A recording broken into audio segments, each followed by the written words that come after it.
வீட்டில் கணவன் மனைவிக்குள்ளே நிறைய பிரச்சனைகள் இருந்துருக்கு. என்னமோ தெரில, ஒன்றும் சேரவே இல்லை. ஒரு சண்டைகள் தான் ஜாஸ்தியாக இருக்குது. நான் ஒன்று சொன்னால் அவர் ஒன்று சொல்கிறார், அவர் ஒன்று சொன்னால் நான் ஒன்று சொல்கிறேன். 2 பேருக்கும் ஃபேமிலி சம்மந்தமான ப்ராப்ளங்கள், இஷ்யூஸ் ஆகுது. எங்ககிட்ட பிரச்சனை இல்லை, ஆனால் பிறர் மூலமான பிரச்சனைகள் வருது. இந்த மாதிரி ஃபேமிலி இஷ்யூஸ், கணவன் மனைவி குடும்ப ஒற்றுமைகளில் ப்ராப்ளம் இருக்குன்னா கன்னி மூலைன்னு சொல்லக்கூடிய சவுத் வெஸ்ட்டு, இந்த சவுத் வெஸ்ட் கார்னரை பார்த்துக்கோங்க. அது ஒரு நல்ல பலன்களை கொடுக்கக்கூடியதாக இருக்கும். அந்த இடத்துல தான் ஏதேனும் ஒரு கட்டமைப்பு சரியில்லாமல் இருந்துட்டு இருக்கும். அதனால் அதை மாற்றிக்கொள்வது நல்லது. வாஸ்து ரீதியாக ஒரு புண்ணியாக வாஜனம் பண்ணி அந்த இடத்துல ஜலத்தை புரோக்ஷனம், அபிஷேகம் பண்ணி அந்த தீர்த்தத்தை புரோக்ஷனம் பண்ணிக்கிறது.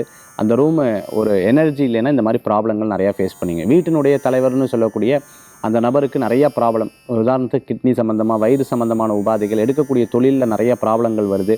அதே மாதிரி ஏதோ ஒன்று அப்படின்னு சொன்னால் மனக்குழப்பங்கள், கெட்ட கனவுகள், குழந்தைகள் படிக்காமல் இருக்காங்க, சின்ன சின்ன பிரச்சனைகளை பெருசாக இருக்குன்னா ஈசான மூலைன்னு சொல்லக்கூடிய நார்த் ஈஸ்ட் இந்த இடத்துல சில ப்ராப்ளங்கள் இருக்கும். அந்த இடம் அமைப்பு இல்லாமல் இருந்துருக்கும். அதனால் வரக்கூடிய பிரச்சனை. அந்த இடத்துல ஒரு புண்ணியாவாஜனம் பண்ணி தீர்த்தத்தை தெளிக்கிறதும், அதே சமயத்தில் கோயில் அபிஷேகத்தை பண்ணி அந்த இடத்துல தெளிக்கிறதும் நல்ல பலன்களை கொடுக்கக்கூடியதாக இருக்கும்.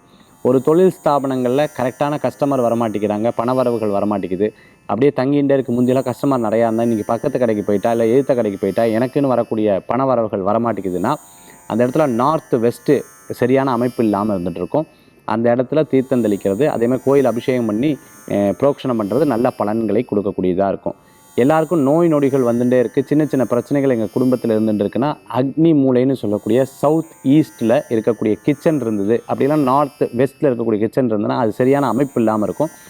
அந்த இடத்துல புண்ணியாஜனம் பண்ணி தெளிக்கிறதும், அதே மாதிரி கோயில் தீர்த்தத்தை கொண்டு வந்து தெளிக்கிறதும் நல்ல பலன்களை கொடுக்கக்கூடியதாக இருக்கும்.